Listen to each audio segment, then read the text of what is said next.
What's up, you guys? I wanted to come on here, acne and all, to kind of introduce this video and share with you guys where I am at on getting back to my keto journey. I still am breastfeeding and trying to figure out my carb count, and I'm not too actually devoted neck deep in keto right now. I am not. I am like calf submerged mid-calf in keto. My dinners and my breakfasts are keto, but I may snack on like popcorn, or I just finished my like regular Coffee Mate hazelnut creamer, so after that was gone, now I am back to heavy whipping cream.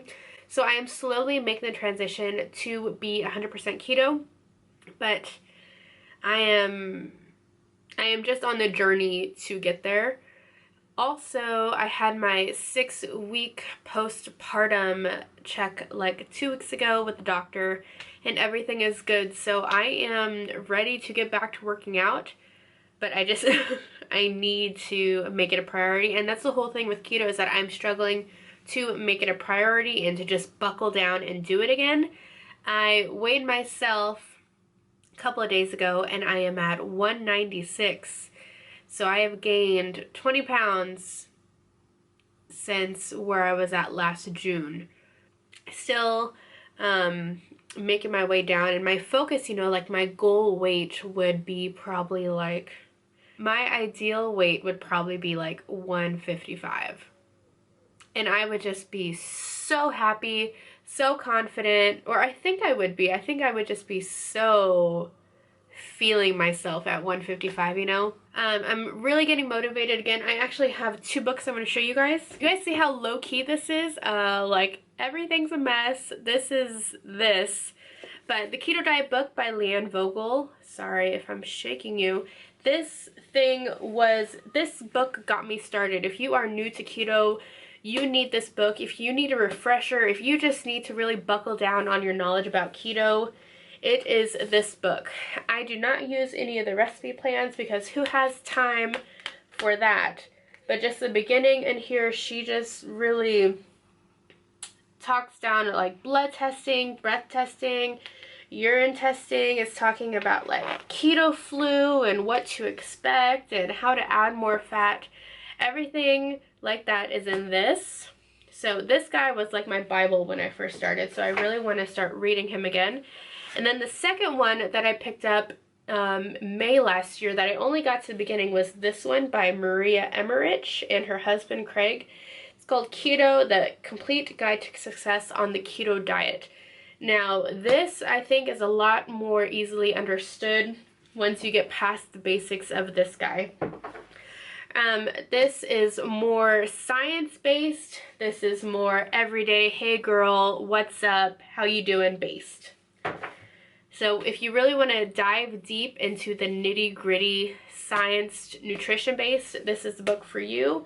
I really need to get familiar with both of these again because they did really give me the focus and the knowledge to really start this out the right way. But I just wanted to be honest with you guys and let you know that I am steadily working towards this. And I don't know if I'm going to set a stern date or just gradually do less and less carbs and sugar and crap. But I think tomorrow I'm going to cut out all sugar. Like I said, today my coffee was heavy whipping cream. But then I also went to the coffee shop and ate like a tuna panini. So I just need to really get back on track. But I'm letting you guys know it's probably going to happen by next week. And I'm going to start maybe slowly working out this week. It is let me just give you guys the date because, I like to be accountable to you guys. It is Monday, April 22nd. But this is happening. I just want to let you guys know that this really is happening and I'm about to be full board again. And now since I am telling you this way, I am fully accountable. By May, for sure, I will be 100% keto again. And whether that affects my breastfeeding, we will see. So I just wanted to tell you guys where I'm at now. I will insert the picture of the scale if I did not insert it already. And by the time we get this going, you guys will see body shots. Make sure to follow me on Keto with Taylor because I tend to be a lot more revealing on that page in my safe, healthy keto community than I am on my regular Instagram, just because people are crazy. I just wanted to touch base with you guys and let y'all know that it's happening and we're gonna do it. If you've been keto this entire time and just been killing it, let me know your story down below. If you have a keto Instagram, let me know it down below so we can connect and inspire each other. So thank you guys so much for supporting me. I'm gonna roll the footage, and then my next video you guys should see is either gonna be like a spring lifestyle favorites, or like a clean with me, or workout with me, my first workout post baby, and I'm gonna be dying. Literally, I have like no muscle anymore.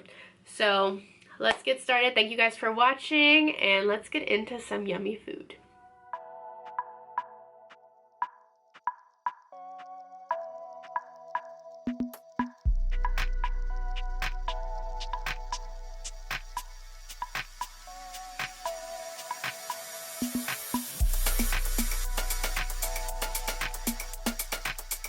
Oh, she's gonna get me. Oh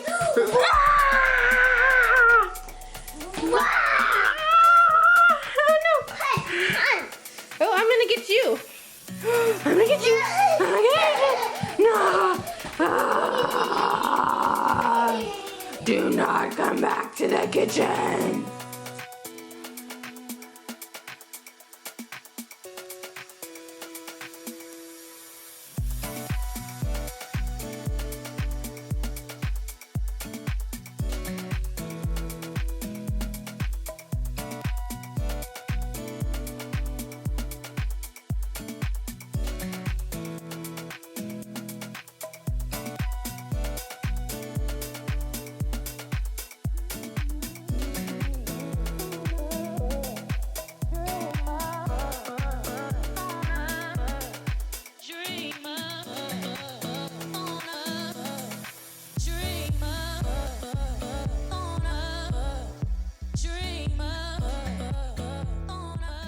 Hey you guys, so it's a busy Thursday night and I just wanted to show you what I am throwing together for dinner.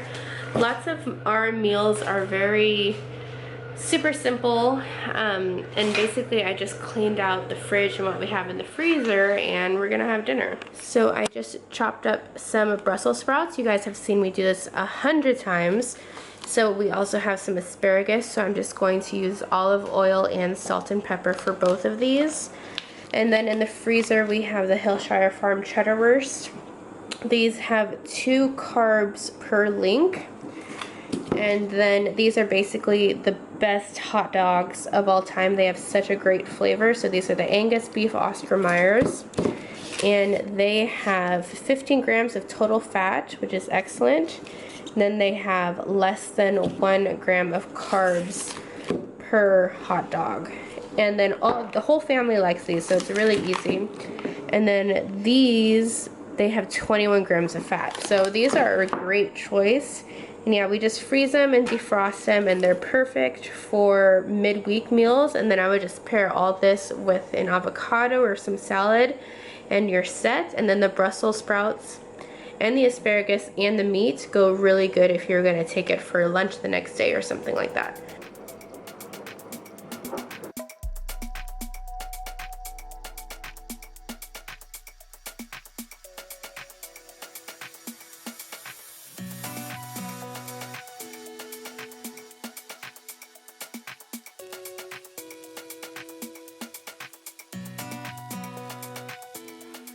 So I added some coconut oil. There's lots of different brands of coconut oil, and this probably is not the best one. That you can get them like where they're like cold pressed, and there's all these great different things you're supposed to be looking for. This is kind of just the only one I can find here, but there's probably lots of better options at like Trader Joe's. You guys can help each other in the comments because I'm not quite sure what your selection is like in the States.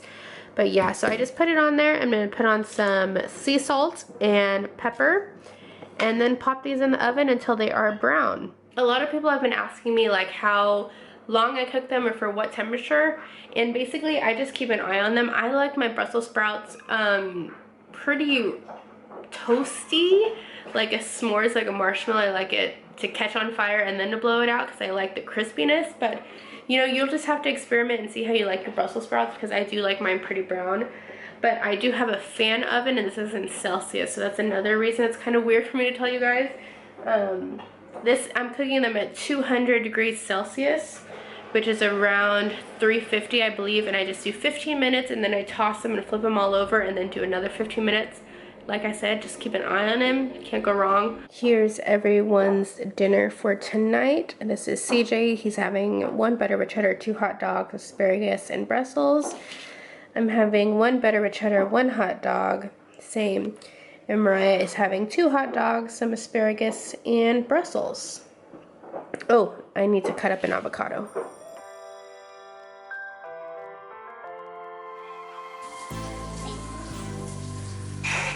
Ah! Ow, ow, ow, ow! Powers!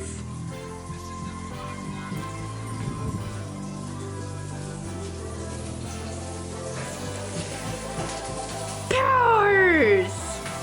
No!